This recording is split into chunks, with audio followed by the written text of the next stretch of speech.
사도 바울은 하나님께 찬송을 드린 후에 믿는 자들이 하나님께서 주시는 복의 풍성함을 깨닫도록 세 가지를 기도하였습니다. 사람은 쉽게 이극단이나 저극단으로 치우기 쉽지만 건전한 그리스도인의 삶은 찬송과 기도를 꾸준히 붙들어야 될 것입니다. 오늘 설교할 주제가 세 가지입니다. 첫째는 사도는 에베소 교회가 하나님의 부름의 소망을 알기를 원했습니다. 이게 이제 1장 15절부터 18절 중반부까지입니다. 그 다음에 이제 두 번째 주제는 사도는 에베소 교회가 하나님께서 그들에게 주신 기업의 영광이 얼마나 풍성한지를 알기를 원했습니다. 이게 18절입니다. 정리하자면 첫째는 이제 소망에 대한 거예요.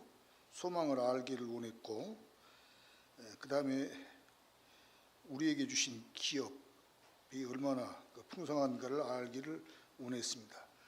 그리고 이제 세 번째가 사도는 에베소 교회에게 그들에게 베푸신 하나님의 능력이 얼마나 뛰어나게 위대한가를 알기를 기도했습니다. 셋째는 하나님의 능력이 얼마나 큰가를 알기를 기도하는 거죠. 소망과 그 다음에 이제 영광, 기업의 영광과 그 다음에 능력을 알기를 원하는 기도입니다. 설교가 길어질 것 같으니까 1번과 2번은 생략하고 바로 세 번째로 넘어가겠습니다. 세 번째 중에서 이제 첫째를 생각합니다. 하나님께서 그 능력을 그리스도 안에서 행사하셔서 그를 죽은 자들 가운데 부활시키셨습니다. 20절 상반부에요. 예수 그리스도가 부활한 얘기를 하고 있습니다. 사도는 우리는 소망이 있는 자이고 하나님께로부터 받을 상속이 있는 자라고 그렇게 얘기했습니다. 이것이 거짓이 아니고 사실임을 하나님의 능력으로 예수 그리스도를 죽은 자 가운데서 부활시키심으로 증명하셨습니다.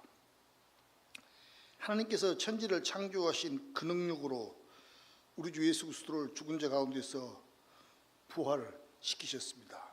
이게 이제 그리스도의 부활에 대한 얘기고요. 둘째는 하나님께서 그 능력을 그리스도 안에서 행사하셔서 그를 부활시키시고 하늘 보좌에 앉히셨습니다. 그러니까 부활하시고 그 다음에 승천하셔서 하나님 우편에 하늘 보좌에 왕으로 앉아 계심을 두 번째는 얘기하고 있습니다. 이게 20절 후반절부터 21절까지입니다. 그리스도께서 하늘 보좌에 앉으심에 대해서 생각을 하겠습니다. 구약의 제사 제도는 최종적이거나 완전한 것이 아니었으므로 해마다 제사를 드려야 했습니다. 구약의 제사가 완전하지 못했던 이유는 짐승의 피로는 사람의 죄를 제거할 수 없었기 때문입니다. 히브리서 10장 4절에 보면 황소와 염소의 피가 능히 죄를 없이 하지 못함이라 라고 했습니다. 오직 그리스도께서 드린 속죄의 제사만이 영원하고 최종적인 제사이며 그의 대속만이 짐승의 제물이 결코 가질 수 없는 구속의 효력을 가지고 있습니다. 그러나 하나님께서는 구약 제사를 통해서 우리에게 주신 교훈이 있습니다. 곧 장차 하나님께서 미리 마련하실 어린 양을 통하여서 영원하고 최종적인 제사가 있게 될 것을 미리 가르쳐 주셨습니다. 히브리서 9장 12절에 보면 염소와 송아지의 피로 아니하시고 오직 자기 피로 영원한 속죄를 이루사 단번에 성소에 들어가셨느니라고 그랬습니다. 구약 제사 제도가 불완전했기에 성전에는 의자가 없었고 모든 제사장은 항상 서서 자기 직무를 수행했다고 히브리서 10장 11절에 그렇게 얘기합니다. 그 의미가 서서 한다는 것은 굉장히 의미가 있는 얘기예요. 아직 제사가 안 끝났다. 그 얘기죠. 반복해야 된다. 그런 의미 때문에 서서 했다고 히브리서 기자는 그렇게 얘기합니다. 그러므로 영원한 대제사장이신 예수님이 보좌의 하늘에 앉아 계신다는 이 에베소 1장 20절부터 21절의 표현은 이제 그리스도의 속죄 사역이 완성되었고 하나님께서 그 제사를 받으셨음을 보여줍니다. 그러니까 그리스도께서 하늘 보좌에 앉아 계신다. 그 말은 영원한 속죄를 이루어서 속죄가 성취됐고 다시 속죄 제사가 없을 것을 가르치는 것입니다. 다음에 우리가 생각해야 할 것은 이것입니다. 하나님께서 그의 능력으로 그리스도를 부활시키시고 하늘 보좌에 앉히신 것은 그가 구속 사역을 마치신 뒤 쉬고 계신다는 뜻이 아닙니다. 앉아 계신다 하니까 쉰다고 생각하면 안 된다 그 말이죠. 오히려 하늘 보좌에 앉으셨다는 그 강조점은 그가 왕으로서 지금 통치하고 계신다는 그런 의미입니다. 에베소 1장 20절과 21절의 본문은 우리 주 예수 그리스도는 하나님 우편에 앉으셔서 모든 정사란 말은 모든 권력을 가리키는 말입니다. 권세와 능력과 주권 위에 그리고 이 세상뿐 아니라 온 세상에 불리는 모든 이름 위에 뛰어나신 왕으로 높아지셨다고 그렇게 말하고 있습니다. 그리스도께서 만물의 머리란 말은 그가 하늘의 천사들과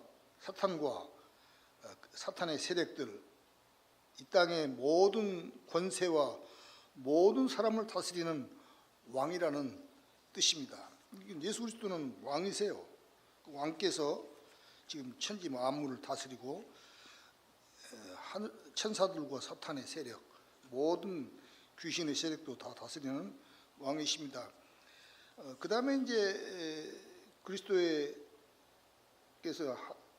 사도가 강구하는 것은 무엇인가를 또 계속 생각합니다. 하나님께서는 22절부터 23절 이렇게 얘기합니다. 하나님께서는 만물을 그리스도의 발 아래 복종하게 하시고 교회를 위하여 그를 만물 위의 머리로 세우셨습니다. 그게 좀 난해해요. 한 번 더 읽습니다. 그래서 22절부터 23절을 요약하면 하나님께서는 만물을 그리스도 발 아래 복종하게 하시고 그리스도 왕이다 그 말이죠. 교회를 위하여 그를 만물의 머리로 세우셨느니라.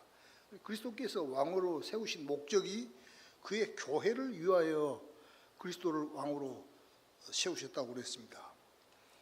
그 22절에 해석할 때 중요한 말이 헬라어 그 테에클레시아라는 말인데 이것은 역격이므로 직역하면 교회에게라고 번역할 수 있습니다. 그러나 그 문맥상 저는 다음과 같이 번역하는 것이 더 좋다고 생각을 합니다. 여러 주석도 또 참고를 했습니다.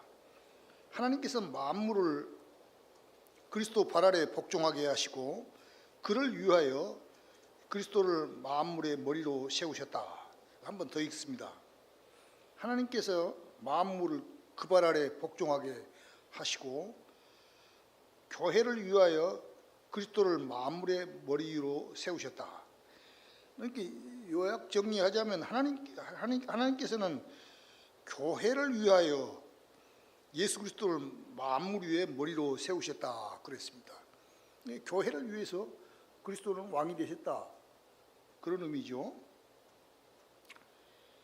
이 본문은 성부 하나님께서 자기 오른편에 앉으신 예수 그리스도를 통하여서 만물을 다스리는 목적이 무엇인지를 보여주고 있습니다. 그리스도께서는 단지 추상적인 의미에서 왕이 아닙니다. 오히려 교회의 머리로서 교회를 위하여 만물을 다스리고 계신다고 22절은 얘기합니다. 그러니까 우리 그런데 번역은 좀 그 개혁성경 번역이 좋지만 거기 애매해요. 22절을 제가 한번 더 읽습니다. 에베소 1장 22절. 또 만물을 그 발 아래 복종하게 하시고 그를 만물 위에 교회의 머리로 주셨느니라. 만물의 머리로 교회를 위하여 라고 이제 저는 그렇게 해석을 합니다. 개혁신학자들도 거기에 대해서는 모두 동의하는 바이고 또 그렇게 해야 된다고 또 그렇게 가르칩니다. 하이드베르크 요리문답 50문답 답도 이렇게 고백합니다. 하이드베르크 요리문답 50문답을 답을 읽습니다. 그리스도는 거기에서 자신을 그의 교회의 머리로 나타내기 위해서 하늘에 오르셨으며 성부께서는 그를 통하여서 만물을 다스리십니다. 그리스도께서 교회를 위해서 하늘에 오르셨고 예수 그리스도께서 지금 우리를 다스린다, 세상을 다스린다 그랬습니다. 왕이신 주님은 사탄과 죄의 세로부터 우리를 불러 모아 구원하신 성도들의 교통인 교회를 보존하기 위해서 하늘과 땅을 다스린다는 것이 히브리서 요리문답 54문의 또 답입니다. 최근에 여러분이 아주 유명한 영화를 잘 아실 것입니다. 인기를 얻은 K-팝 데몬 헌터스는 아이돌들이 악마와 싸우는 이야기를 담은 뮤지컬 판타지 애니메이션이에요. 이 영화는 오스카상을 2개나 탄 영화계에서는 그걸 걸작이라고 그럽니다. 이 영화는 화려한 액션과 한국의 전통 설화, 귀신 얘기가 나오잖아요, 거기에. 그리고 사자, 그 귀신의 사자인 메신저가 나오고 또 결계라는 한국 거기 판타지에는 많이 한국 판타지 만화책 이런 데 많이 나오는 얘기예요. 그렇게 다룬 이제 오락 영화입니다.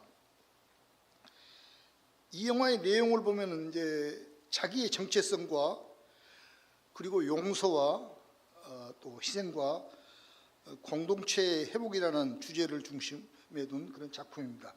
이렇게 작품성으로는 상당히 문학적으로는 또 영화계에서는 그래서 좀 높이 평가한 것 같아요. 요새 세상에 어디에 남을 용서하고 자기를 희생하고 또 공동체를 회복하려고 하는 데가 있어요. 그런데 영화가 그런데 많이 시사했다 그렇게 보는 것이죠. 그러나 이제 성경은 이보다 훨씬 더 위대한 실제적 사건을 선포합니다. 마귀를 이기신 분은 어떤 영웅이나 아이돌이 아니라 우리 주 예수 그리스도이십니다. 주님은 십자가에서 죽으시고 부활하심으로 사탄의 권세를 결정적으로 깨뜨리셨습니다. 그래서 에베소서 1장 22절에 하는 얘기가 하나님께서는 만물을 그 발 아래 복종하시고 그를 만물 위에 교회의 머리로 주셨다 그랬습니다. 그러면 우리는 이미 승리하신 왕이신 예수 그리스도를 믿고 또 담대히 살아야 될 것입니다.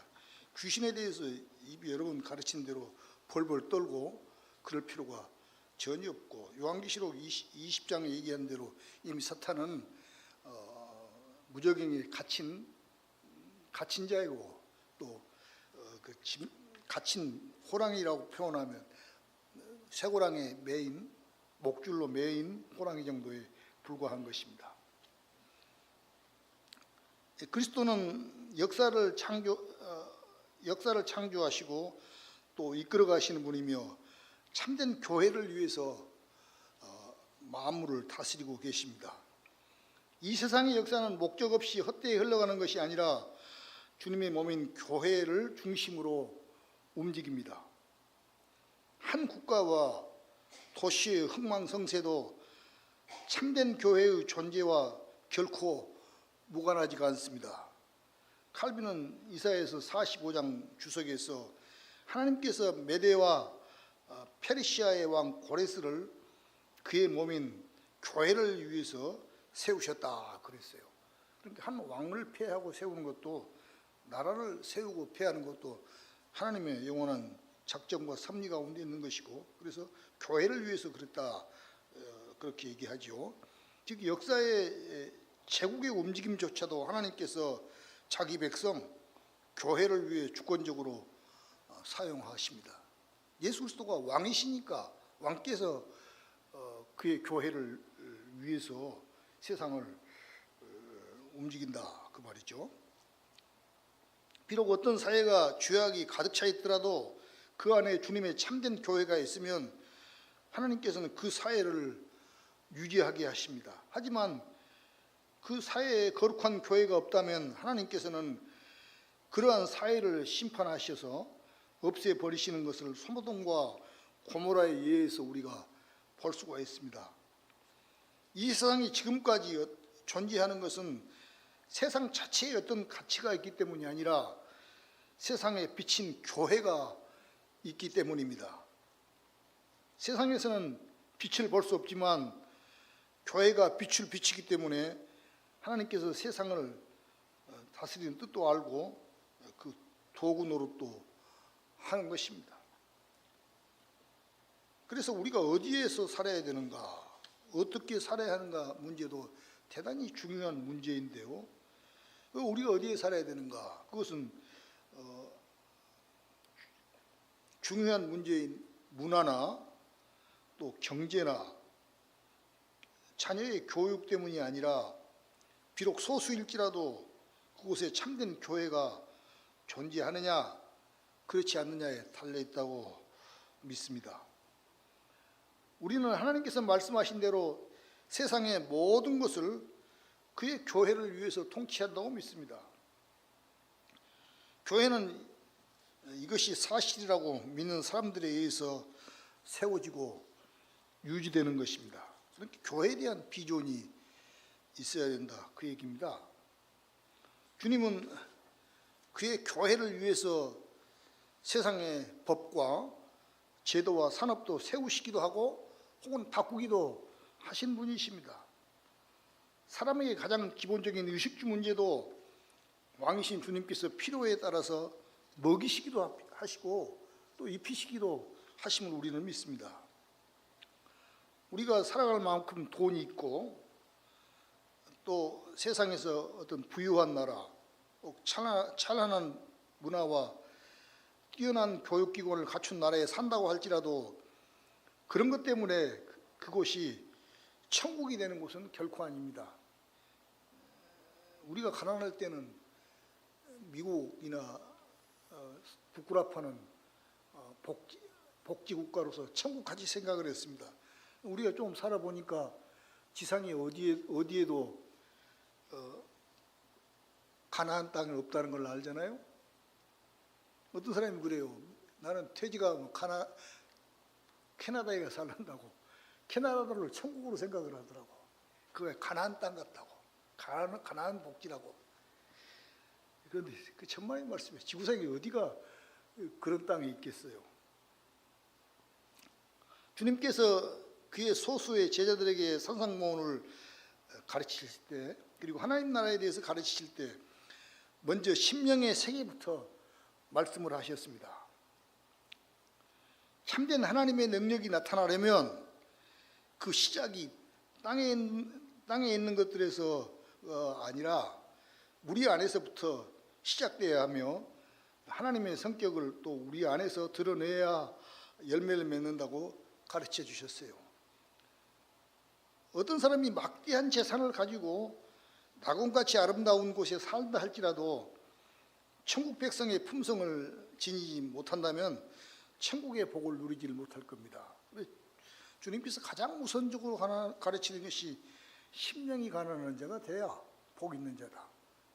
산상보훈의 핵심이 그거 아니에요? 천국은 이런 나라이다. 그러니 너는 이렇게 살아라. 그게 가르치는 것이 이제 하나님 나라 백성의 품성이 천국 백성이다. 그래야 천국의 복을 누리고 살 것이다. 그 얘기죠. 그리스도께서는 교회를 위해서 만물을 다스린다는 사실은 우리에게 책임감을 줄 뿐 아니라 위로도 또 가져다 줍니다. 가난과 질병과 핍박 중에서도 눈을 들어서 하나님 우편에 계신 그리스도를 바라보며 우리가 위로를 얻을 수 있을 것입니다. 모든 어려움도 주님의 통치 안에 있기 때문에 낙담하여 넘어지는 일이 없을 것입니다. 만물을 다스리는 주님께서는 그의 선하신 지혜로 때로는 우리를 어려움 가운데 두시기도 하지만 궁극적으로 모든 것이 합력하여 선을 이루게 하실 것입니다. 마침내 우리로 그분의 형상을 본받게 하실 것을 믿기 때문에 우리는 모든 역경 가운데서도 위로를 받는 것입니다. 23절은 22절을 풀어서 설명하고 있습니다. 여기 22절을 읽고 23절을 읽습니다. 또 만물을 그 발 아래 복종하게 하시고 그를 교회의 머리로 주셨느니라. 22절은 교회를 위해서 주께서 만물을 다스린다 그렇게 해석해야 한다고 그랬죠. 23절입니다. 교회는 그의 몸이니 만물 안에서 만물을 충만케 하신 자의 충만이니라. 참 제가 어렸을 때 이 말씀을 보고 이렇게도 어려운 얘기가 있냐, 만물을 충만케 하신 자의 충만이 도대체 뭐냐 그렇게 생각했는데 지금 읽어봐도 참 이 말씀 어렵구나 하는 생각이 들어요. 좀 설명이 필요하죠. 교회는 그의 몸이니 만물을 충만케 하신 이의 충만이라는 말씀은 다소 이해하기 어려운 구절입니다. 여기 충만은 어떻게 해석하느냐인데, 충만을 헬라어 문법상 수동으로도 볼 것인가 혹은 능동으로 볼 것인가에 따라 해석이 달라집니다. 수동으로도 볼 수도 있고 능동으로도 볼 수 있어요. 다시 말해서 교회가 그리스도를 채우는가, 아니면 그리스도께서 교회를 충만케 하시는 것인가, 그 말이에요. 교회가 그리스도를 채운다 그렇게 해석하는 학자도 있고, 그리스도께서 교회를 충만케 하신다 그렇게 얘기하는 학자도 있습니다. 개혁자들 안에 견해가 팽팽하게 좀 갈려요. 먼저 능동적인 해석은 교회가 예수 그리스도를 충만케 하거나 완성시키는 존재라는 견해입니다. 예수 그리스도의 신적 본질은 교회에 의존하지 않으며 교회로 인해 보충되지도 않는다 그렇게 얘기합니다. 그러나 신랑으로서 예수 그리스도는 신부인 교회 없이는 불완전하며 나무 줄기는 가지를 떠나서 생각할 수 없고 목자로서 그는 양을 떠나서 완전해질 수 없다는 견해가 능동적인 견해입니다. 이와 같이 머리로서 그는 자신의 몸인 교회 안에 완전하게 된다. 그러니까 예수 그리스도는 신이시지만 교회를 통해서 교회 완전해지신다. 그 견해예요. 두 번째는 이제 수동적인 해석인데요. 교회는 예수 그리스도로 말미암아 충만해진다는 견해입니다. 그러니까 교회가 예수 그리스도와 계시기 때문에 충만해진다. 이게 이제 유명한 학자들인 윌리엄 핸덕슨과 최낙재 목사님은 그렇게 얘기해요. 저는 최낙재 목사님의 제자로서 이 수동적 해석을 지지합니다.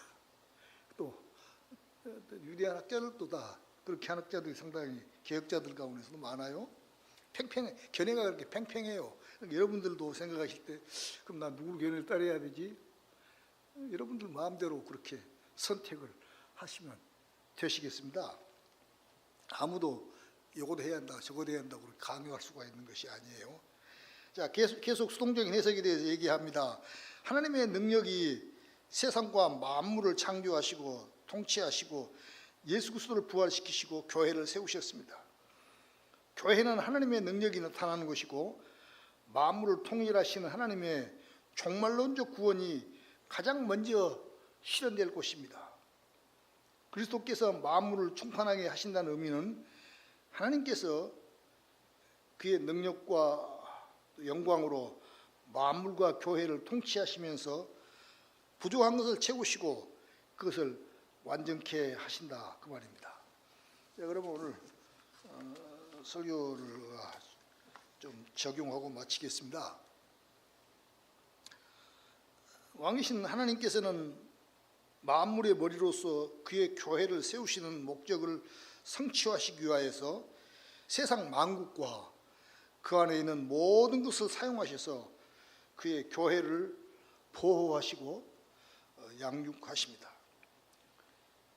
그리스도의 몸에 속한 모든 지체 하나하나는 자원한 마음으로 그리스도의 왕권에 복종하여서 그를 따르고 그의 통치 아래 살아야 될 것입니다.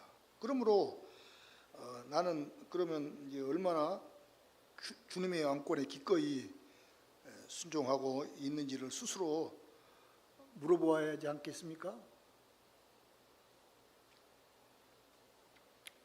우리 교회는 실제로 얼마나 삼위일체 하나님의 왕되심을 드러내고 있습니까?